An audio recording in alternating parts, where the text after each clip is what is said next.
What's up, guys? I'm back with another video. Today we're going to be discussing the story of the A320. It's an aircraft type. We're going to be talking about why it was even built and its different variants. So let's get into the video. You may ask, why haven't I uploaded videos in 9 months? Well, I could not think of any ideas and I go to school. Yes, I know, big shock and reveal. And I've been busy with that, so I haven't had any time for the channel. In the future, I'll try to balance my schedule better. So I'm going to restart the channel. That does not mean that everything will change. It just means that I'm going to start fresh and upload more, better, and more educative content.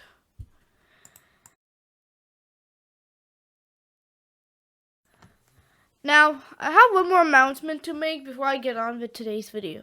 I have liked airplanes ever since I was a kid, and when I thought about airplanes recently, an idea clicked to me telling the story of each Boeing and Airbus aircraft. I decided it would make good content, so I'm going to start a series where I talk about Airbus and Boeing aircraft.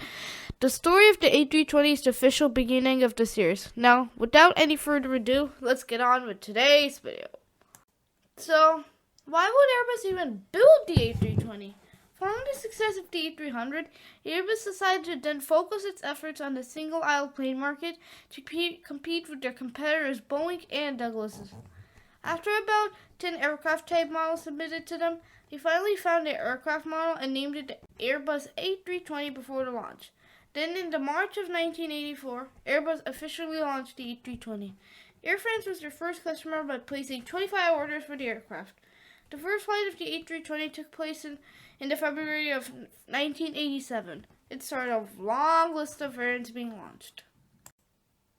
Now let's get into what the A320 is all about by talking some facts about the aircraft. The Airbus A320 has an overall length of 37.57 meters, a height of 11.76 meters, and a wingspan of 35.80 meters. It can travel for up to 6,300 kilometers, and it has a fuel capacity of up to 26,730 liters. The maximum takeoff weight it can handle is 79 tons, and the maximum landing weight it can handle is 67 tons. The maximum number of seats that can fit in the cabin is around 194. In a typical two-class seating arrangement, it can fit in about 150 to 180 seats. Following the launch of the A320, Airbus made several advancements to the aircraft. The first advancements came with the A320ceo. It had long winglets, which Airbus called sharklets. It would reduce drag and reduce fuel burn by 3.45%, also thanks to the new engine Airbus was offering. It also came with a newer cabin, which was modern, had LED lighting, was quieter, and had a lot more overhead bin storage. Further improvements came with the A320neo. The A320neo saves up to 20% in fuel costs for airlines and in CO2 emissions. It also includes the benefits of the previous A320ceo. The aircraft was a success because in 2008 there was a huge financial crisis, as many of you know.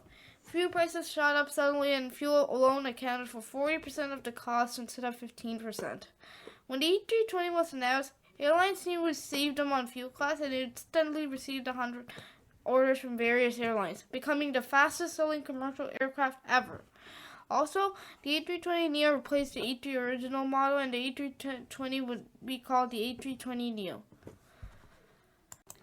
Now, let's get into a bit more into the aircraft variants. The Airbus A321 was the first variant announced by Airbus and was known as the stretched A320. The A321 was launched in 1988 and flew its first flight in 1993.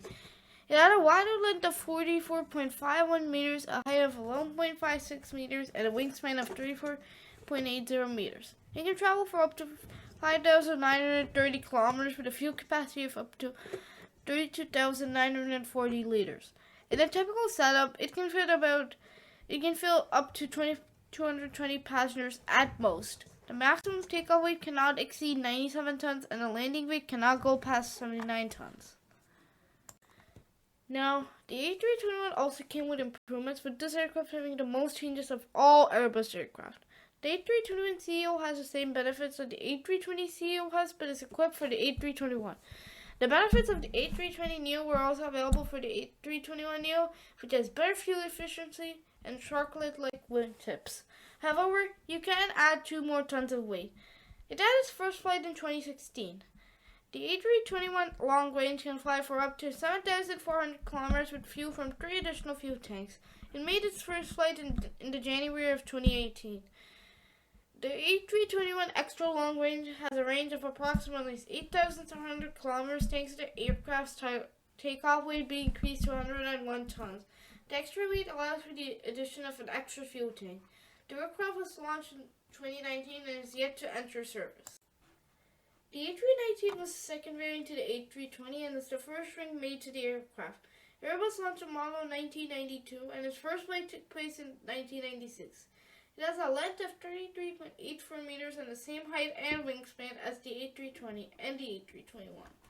You can travel for up to 6,580 kilometers with a fuel capacity of up to 26,730 liters. You can fit about 120 to 150 seats on this aircraft. The maximum takeoff weight it can handle is 75 tons and the maximum landing weight it will take is 60 tons. Now let's talk about the different aircraft types of the A319. The A319ceo has the same benefits that the A320ceo has, but it's equipped for the A319.